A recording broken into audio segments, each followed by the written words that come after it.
5ឲ្យវាមកខ្ញុំវាពិតជាឆ្នាំងមកខ្វក់មែនតាន់ពេលដៃរបស់ជីដារមកហើយយករបស់នេះពីអ្នកទៅពួកល្ងងខ្លៅទាំងនោះបន្ធូរសាច់ដុំរបស់ពួកគេអូខ្ញុំគិតថាអ្នកមានអំណាចខ្លាំងម្ល៉េះប្រែថាអ្នកមិនអាចយកឈ្នះពោធិសត្វរបស់គ្រួសារខ្ញុំបានទេអ្នកធ្វើបានល្អហើយជនសាមញ្ញម្នាក់នេះខ្ញុំនឹងរងចាំមើលអ្នកប្រមាញ់ប្រាក់ខ្មៅនោះចៅហ្វាយនីវ័យក្មេងរូបនេះបាន5ចូលប្រាក់ខ្មៅដ៏ធ្ងន់មួយគាត់កំពុងហ្វឹកហាត់នៅក្នុងរូងភ្នំខ្យល់ខ្មៅនៅខាងក្រៅទីក្រុងថ្ងៃនេះខ្ញុំនឹងឲ្យអ្នកឃើញតើបច្ចេកទេសអមតៈពិតប្រាកដជាអ្វីនៅពេលដែលយានធម៌អមតៈពិតត្រូវបានសម្អាតចៅហ្វាយនីវ័យក្មេងរូបនេះប្រកាសជាធ្វើឲ្យអ្នកលុតជង្គង់ហើយអង្វរសុំសេចក្តីមេត្តាករុណាសូមឲ្យស្រមោចនេះដឹងតើផលវិបាកអ្វីខ្លះសោះរកការធ្វើឲ្យខ្ញុំអាអន់ចិត្តយ៉ាវយួនហើយអ្នកហ្វឹកហាត់តើអ្នកមិនអាចសម្ហេតុផលបានទេចៅហ្វាយនីប្រាក់ខ្មៅតើអ្នកមិនធ្លាប់ពើអំពីអ្វីទេតើអ្នកធ្លាប់ពើអំពីគាត់ទេមិនដែលឮអំពីគាត់ពីមុនមកទេតើអ្នកហ៊ានធ្វើដូចម្តេចចៅហ្វាយនីប្រាក់ខ្មៅគឺជាចៅហ្វាយនីច្រែកថ្នាំលាបប្រាក់ដើមដ៏ល្បីល្បាញគេនិយាយថាភ្លើងអារ៉ាខ្មៅអាចដុតមាសនិងប្រែក្លាយដែកទៅជាលោហៈខ្ញុំមិនអាចឈ្នះបាន1000ម៉ាយតើអ្នកជាអ្វីអ្នកហ៊ាននិយាយអំពីចៅហ្វាយនីប្រាក់ខ្មៅទេហើយអ្នកវិញក្មេងល្ងងខ្លៅនៅជនបទអ្នកត្រូវលុតជង្គង់នៅតាមផ្លូវនេះហើយក្រាបថ្វាយបង្គំខ្ញុំ100ដងហើយព្រោះ100ដងដូចឆ្កែប្រហែលជាខ្ញុំនឹងមានអារម្មណ៍ល្អខ្ញុំនៅតែអាចអង្វរព្រះអមតៈឲ្យទុកដង្ហើមរបស់អ្នកហើយធ្វើឲ្យអ្នកខ្លាចជាអ្នកយាមអ្នកកំពុងចង់បានសេចក្តីស្លាប់ក្រោកឡើងព្រះអមតៈប្រាក់ខ្មៅបានមកដល់ហើយអ្នកទាំងអស់គ្នាត្រូវវិនាសហើយព្រះអមតៈប្រាក់ខ្មៅទីបំផុតបានមកដល់ហើយក្មេងនេះគាត់មិនត្រឹមតែធ្វើឲ្យអ្នកបំរើរងរបួសប៉ុណ្ណោះទេ更对您不敬，请真人出手，将其抽魂炼魄，以儆效尤。无聊个角色地អូរ៉ាបរិសុទ្ធក្មេងប្រសិនបើអ្នកខ្វាយអ្នកដាំដុះស្រីទាំងពីរអ្នកនេះត្រូវគោរពប្រតិបត្តិព្រះអង្គ你若乖乖献上这2个女修，喂，你这个老东西，说话放尊重点，也不怕天打雷劈。哪来的老鼠精，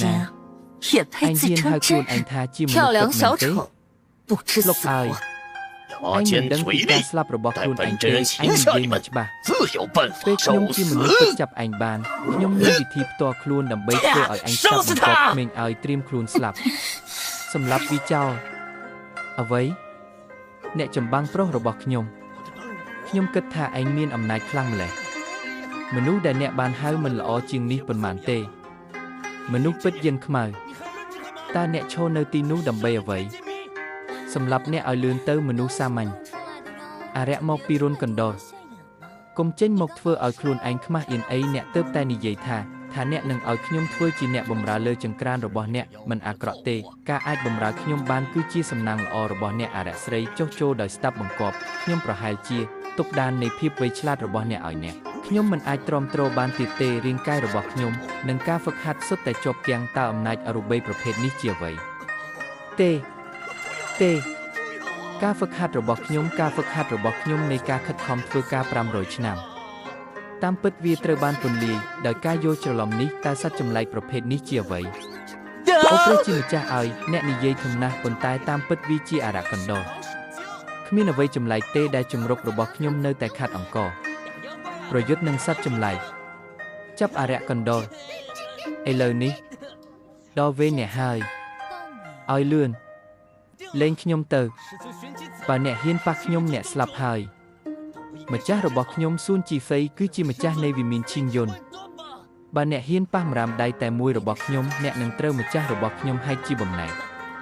ម្ចាស់របស់អ្នកគឺស៊ូនជីសីតើអ្នកខ្លាចទេ6ម្ចាស់របស់ខ្ញុំនឹងត្រូវហែកជាបំណែកម្ចាស់របស់អ្នកគឺឆ្វេងយេសេតាអ្នកខ្លាចទេប្រញាប់ឡើងហើយលេងខ្ញុំទៅលុតជង្គង់ចុះហើយអង្វរសុំក្តីមេត្តាប្អូនប្រុសតូចទីមើលថាតើម្ចាស់របស់អ្នកមកដល់លឿនជាងឬក៏ចកដៃរបស់ខ្ញុំដំបូងខ្ញុំនឹងកាត់ស្បែកដ៏ឆ្ងាញ់របស់អ្នកហើយមើលថាតើមានអំពើអាក្រក់ប៉ុន្មាននៅខាងក្នុងខ្ញុំព្រមានអ្នកអាប់ធ្មប់ឲ្យកុំឆ្មើងឆ្មៃពេកក្រោយមកអ្នកនឹងមិនដឹងថាអ្នកស្លាប់ដោយរបៀបណាទេវីរបុរសចាស់ចៃដន្យណាស់មាននរណាម្នាក់និយាយថានេះជាសិស្សរបស់អ្នកលោកគ្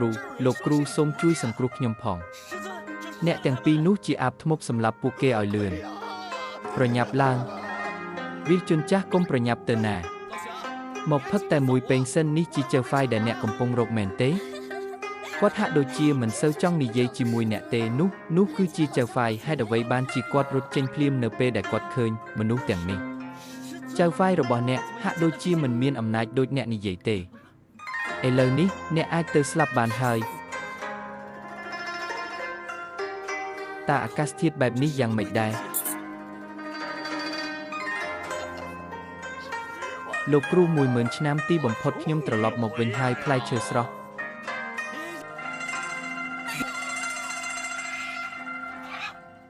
កំចាត់ខ្មោចចាស់ចោលដោយមិនប្រុងប្រយ័ត្នបញ្ចេញដែនធម្មពលមរណៈតើគាត់ចង់សម្លាប់កន្លែងនេះទេ